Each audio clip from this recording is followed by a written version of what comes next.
Existe uma rebeldia silenciosa. Ela não grita em praças públicas, ela sussurra em salas de estar cheias. Se você já sentiu esse sussurro, essa dissonância profunda, enquanto o mundo celebra o superficial, saiba que você não está sozinho. E, mais importante, você não está quebrado. Essa sensação de não pertencimento que te acompanha como uma sombra não é um defeito de fabricação. É o eco de um chamado, uma ressonância com algo muito mais antigo e verdadeiro do que as normas que tentam te encaixar. Por muito tempo você deve ter se perguntado o que havia de errado com você. Por que a alegria dos outros parecia tão distante? Por que as metas deles pareciam tão vazias? É como ser uma semente de sequoia plantada num vaso de bonsai, sentindo um impulso de crescer que o recipiente simplesmente não pode conter.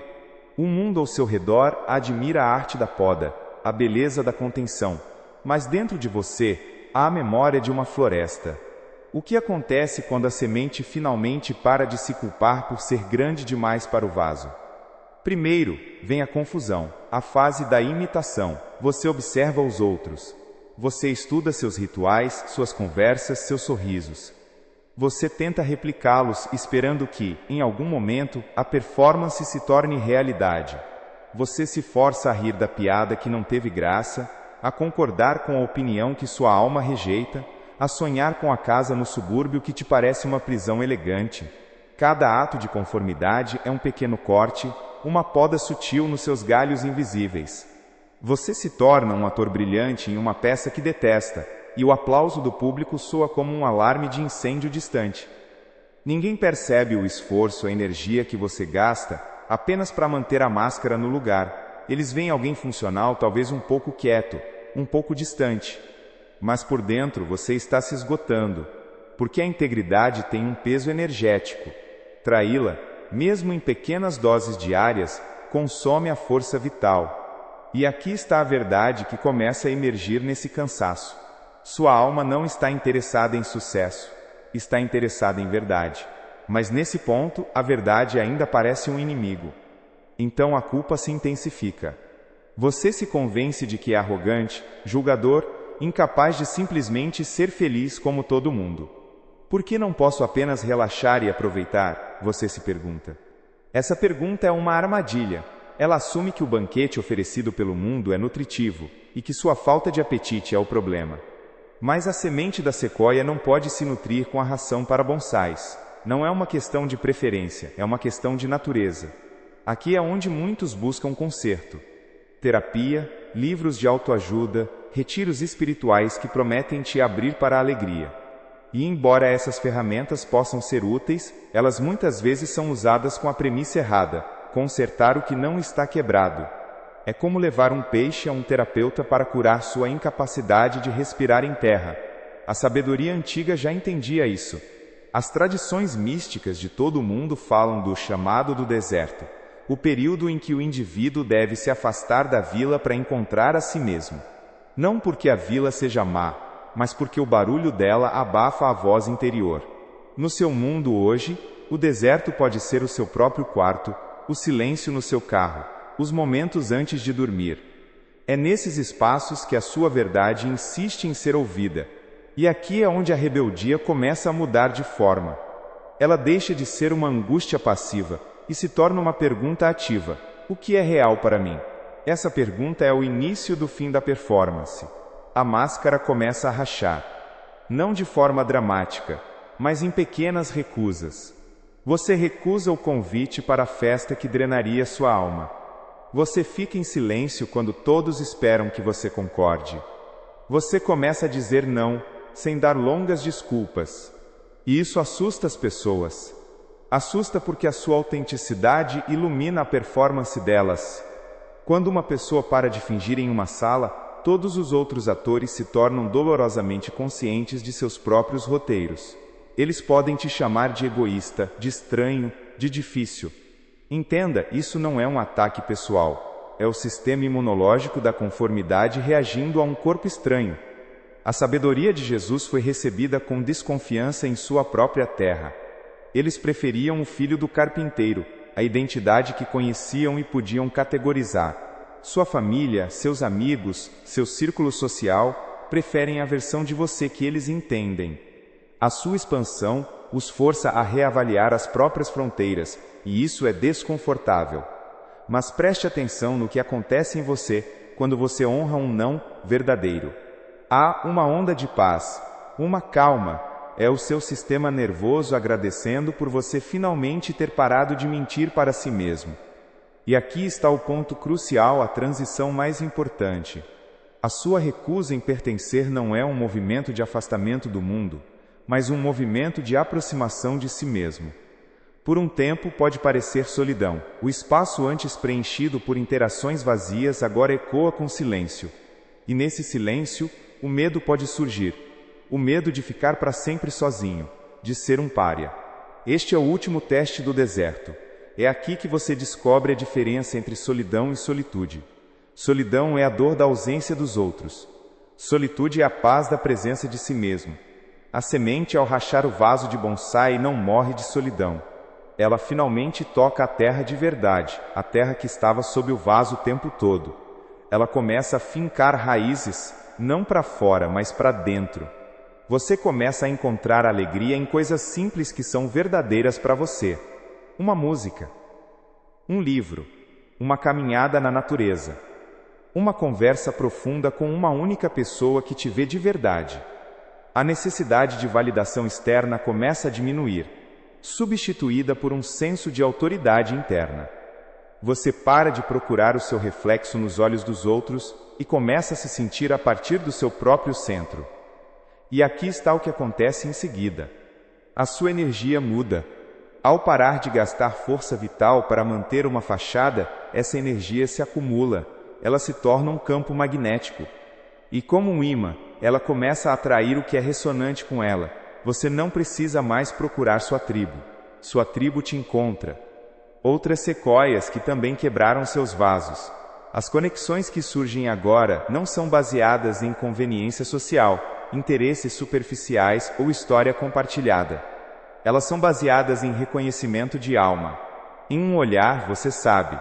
Em um silêncio compartilhado, você se sente mais em casa do que em 1000 festas barulhentas. Você percebe que o seu não pertencimento era na verdade um filtro divino. Ele te manteve a salvo de conexões que teriam te diminuído, de caminhos que teriam te desviado, de amores que teriam exigido a sua amputação espiritual. Sua aparente inadequação era guardiã da sua integridade. Mas aqui está a beleza profunda disso tudo. O objetivo nunca foi encontrar um novo grupo para pertencer. Essa é apenas uma consequência feliz. A verdadeira transformação é a compreensão de que o seu lar não é um lugar ou um grupo de pessoas. É um estado de ser. É a sua lealdade inabalável à verdade que pulsa em você. A semente não estava procurando um jardim melhor. Ela estava se lembrando que é em si o projeto de uma floresta inteira. Você não precisa se encaixar no mundo. Você precisa permitir que o seu mundo interior floresça. E esse florescimento nutre a tudo e a todos ao seu redor de uma forma que a sua conformidade jamais poderia. Uma sequoia em um vaso de bonsai não oferece sombra a ninguém.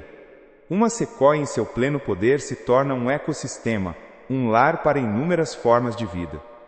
Dê a si mesmo a permissão para honrar essa rebeldia sagrada. Ela não é sua inimiga, é sua bússola mais fiel.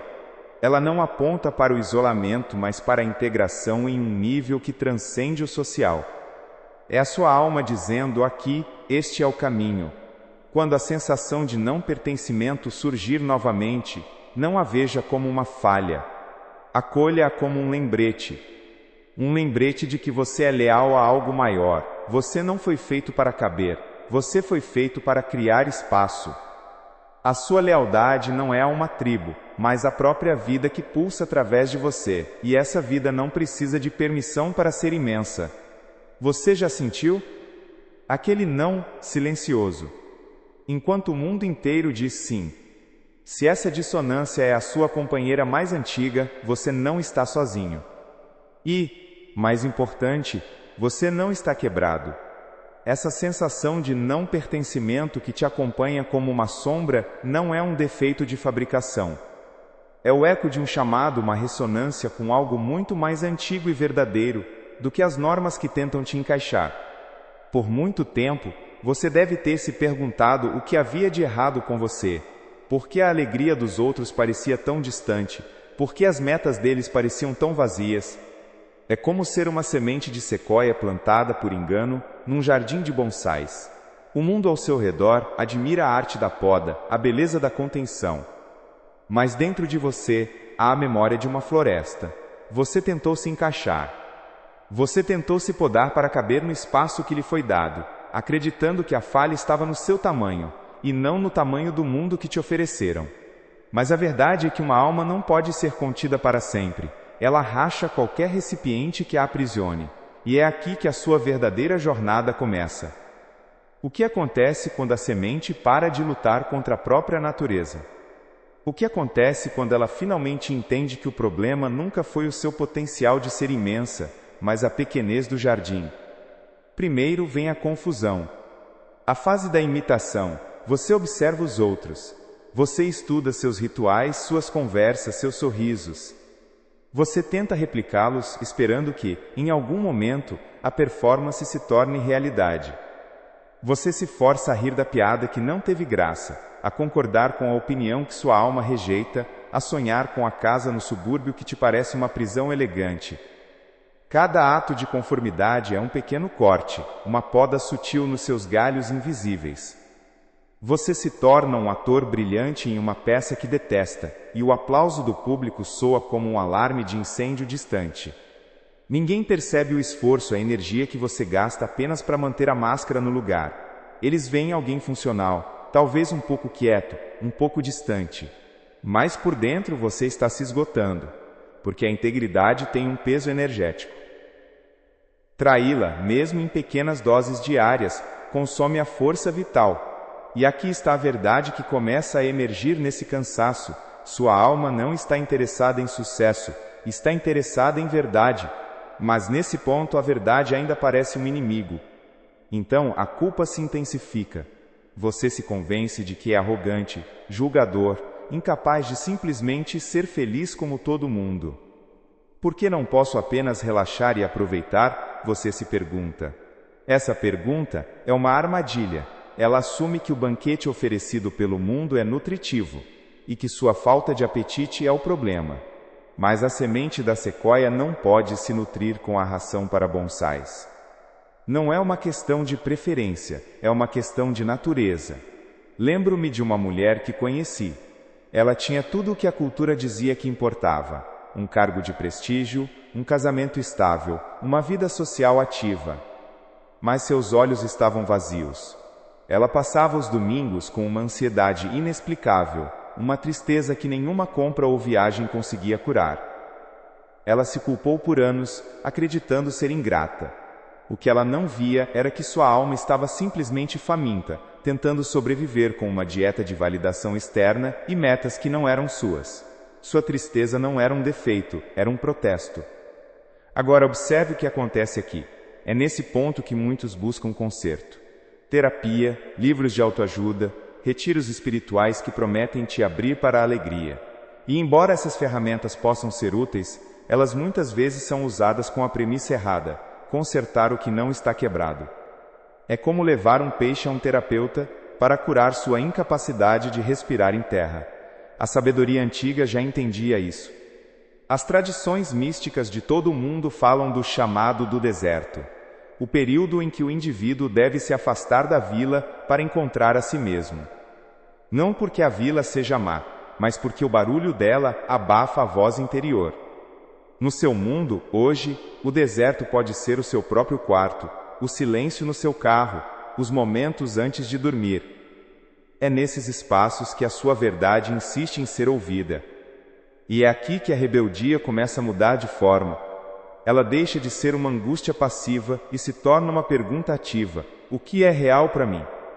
Essa pergunta é o início do fim da performance. A máscara começa a rachar. Não de forma dramática, mas em pequenas recusas.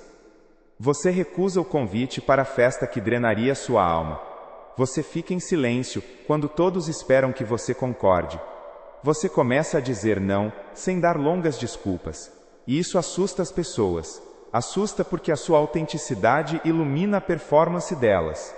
Quando uma pessoa para de fingir em uma sala, todos os outros atores se tornam dolorosamente conscientes de seus próprios roteiros. Mas é aqui que a jornada se torna perigosa. E ao mesmo tempo irresistivelmente real.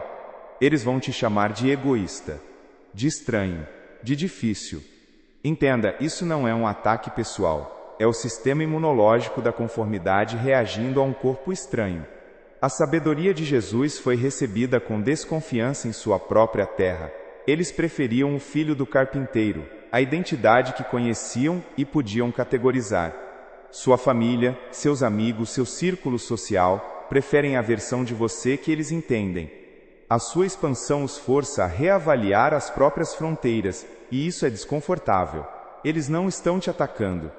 Eles estão defendendo a própria paz de espírito, o mundo previsível que a sua autenticidade ameaça desmantelar. Eles vão te oferecer conselhos por amor, um amor que busca te proteger ao te encolher de volta para a forma que eles reconhecem.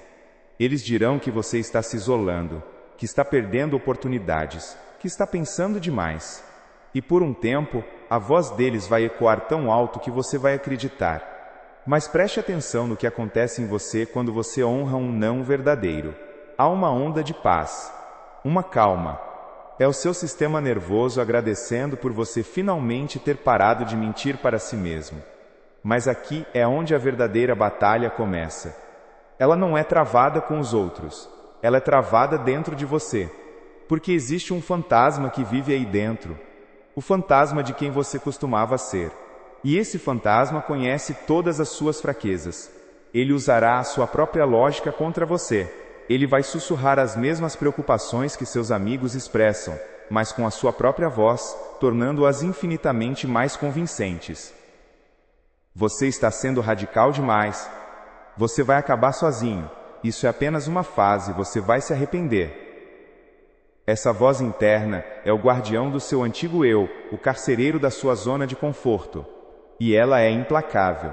Observe essa voz. Escute-a sem julgamento. De quem são essas palavras realmente? São suas ou são ecos de pais, professores, da cultura, que você internalizou como sendo a sua própria verdade? Aqui está o que acontece. Você percebe que passou a vida inteira com um comitê de vozes na sua cabeça, e nenhuma delas era a sua. Agora, vamos voltar para a nossa semente. A semente de sequoia, ao finalmente usar sua força para rachar o vaso de bonsai, não encontra imediatamente uma floresta. Ela encontra ar, vazio, exposição. Suas raízes, antes contidas e seguras na escuridão da cerâmica, agora estão expostas à luz e ao vento. É um momento de vulnerabilidade absoluta. O vaso, que era uma prisão, também era uma proteção. As rachaduras que significam liberdade também significam a perda de uma estrutura familiar. E nesse espaço entre o vaso quebrado e o solo firme, o medo é avassalador. É aqui que muitos desistem. A tentação de tentar colar os cacos do vaso, de voltar para a dor familiar da contenção em vez de enfrentar o terror desconhecido da expansão, é imensa. Este é o verdadeiro deserto. Não é um lugar geográfico, é um estado de ser. É o espaço onde você não pertence mais ao velho mundo, mas ainda não encontrou o novo. As antigas tradições sabiam disso. Elas chamavam isso de a noite escura da alma. Não é uma depressão no sentido clínico, embora possa parecer. É uma dissolução de identidade. Tudo o que você pensava que era, tudo o que te dava um senso de lugar no mundo, começa a desmoronar. Isso não é sobre religião, é sobre a física da psique. Para construir algo novo, a estrutura antiga deve ser demolida. E você está no meio dos escombros da sua antiga vida, sem um mapa para a próxima. As pessoas ao seu redor veem apenas a destruição. Eles veem você abandonando um bom emprego, terminando um relacionamento estável, se afastando de círculos sociais. Eles veem perda. Eles não conseguem ver o espaço que está sendo criado. E por um tempo, nem você consegue. Você só sente o vazio, o eco, a solidão que parece que vai te engolir por inteiro. Permita-se sentir esse vazio. Não corra dele. Não tente preenchê-lo com distrações. Esse vazio não é uma ausência. É uma presença. É o útero para o seu verdadeiro eu. É o silêncio necessário para que você, finalmente, possa ouvir a sua própria voz pela primeira vez. É o momento em que você descobre se a sua lealdade é a memória do conforto ou a promessa da sua própria imensidão. Mas aqui está a beleza profunda e aterrorizante do vazio. Ele não está vazio. Ele está fértil. A semente de sequoia, com suas raízes expostas ao vento, não está morrendo. Ela está buscando. Ela está se esticando em direção a algo que sua memória celular conhece, mesmo que sua experiência consciente tenha esquecido. E então, acontece. A primeira vez que suas raízes tocam a terra de verdade, a terra que estava sob o vaso o tempo todo, há uma eletricidade silenciosa, um reconhecimento, uma profunda sensação de, aqui está. Não é um alívio barulhento, mas uma calma que se espalha por todo o seu ser. É a memória ancestral da terra encontrando a memória ancestral da semente. É um gole de água viva após uma vida inteira de sede. E aqui está o que acontece em seguida. A sua energia muda. Ao parar de gastar força vital para manter uma fachada ou para lutar contra o vazio, essa energia se acumula. Ela se torna um campo magnético. E, como um imã, ela começa a atrair o que é ressonante com ela. Você não precisa mais procurar sua tribo. Sua tribo te encontra. Outras sequoias que também quebraram seus vasos. As conexões que surgem agora não são baseadas em conveniência social, interesses superficiais ou história compartilhada. Elas são baseadas em reconhecimento de alma. Em um olhar você sabe, em um silêncio compartilhado você se sente mais em casa do que em 1000 festas barulhentas. Observe o que ocorre. As conversas não são sobre o que você faz, mas sobre o que você sente. Não são sobre o que você tem, mas sobre o que você está se tornando. Você percebe que o seu não pertencimento era, na verdade, um filtro divino, um mecanismo de proteção. Ele te manteve a salvo de conexões que teriam te diminuído, de caminhos que teriam te desviado, de amores que teriam exigido a sua amputação espiritual. A dor da alienação era o preço da sua preservação. O universo não estava te punindo com a solidão. Ele estava te protegendo em solitude até que você estivesse forte o suficiente para encontrar o que era verdadeiramente seu. Cada não que sua alma sussurrou, cada momento de desconforto em meio à multidão, era um ato de lealdade a essa verdade que agora começa a florescer. Sua aparente inadequação era guardiã da sua integridade. Mas aqui está a beleza profunda disso tudo. O objetivo nunca foi encontrar um novo grupo para pertencer. Essa é apenas uma consequência feliz. A verdadeira transformação é a compreensão de que o seu lar não é um lugar ou um grupo de pessoas. É um estado de ser. É a sua lealdade inabalável à verdade que pulsa em você. A semente não estava procurando um jardim melhor. Ela estava se lembrando que é, em si, o projeto de uma floresta inteira. Você não precisa se encaixar no mundo. Você precisa permitir que o seu mundo interior floresça. E esse florescimento nutre a tudo e a todos ao seu redor, de uma forma que a sua conformidade jamais poderia. Uma sequoia em um vaso de bonsai não oferece sombra a ninguém. Uma sequoia em seu pleno poder se torna um ecossistema, um lar para inúmeras formas de vida, um ponto de referência no horizonte para outros viajantes perdidos. Sua autenticidade se torna um ato de serviço. Dê a si mesmo a permissão para honrar essa rebeldia sagrada. Ela não é sua inimiga, é sua bússola mais fiel. Ela não aponta para o isolamento, mas para a integração em um nível que transcende o social. É a sua alma dizendo, aqui, este é o caminho. Quando a sensação de não pertencimento surgir novamente, não a veja como uma falha. Acolha-a como um lembrete de que você é leal a algo maior, a uma verdade que o mundo da performance esqueceu. Pergunte a si mesmo, a que floresta interior estou sendo leal neste exato momento? A resposta a essa pergunta é o seu único norte verdadeiro. Você não foi feito para caber, você foi feito para criar espaço. A sua lealdade não é a uma tribo, mas a própria vida que pulsa através de você. E essa vida não precisa de permissão para ser imensa.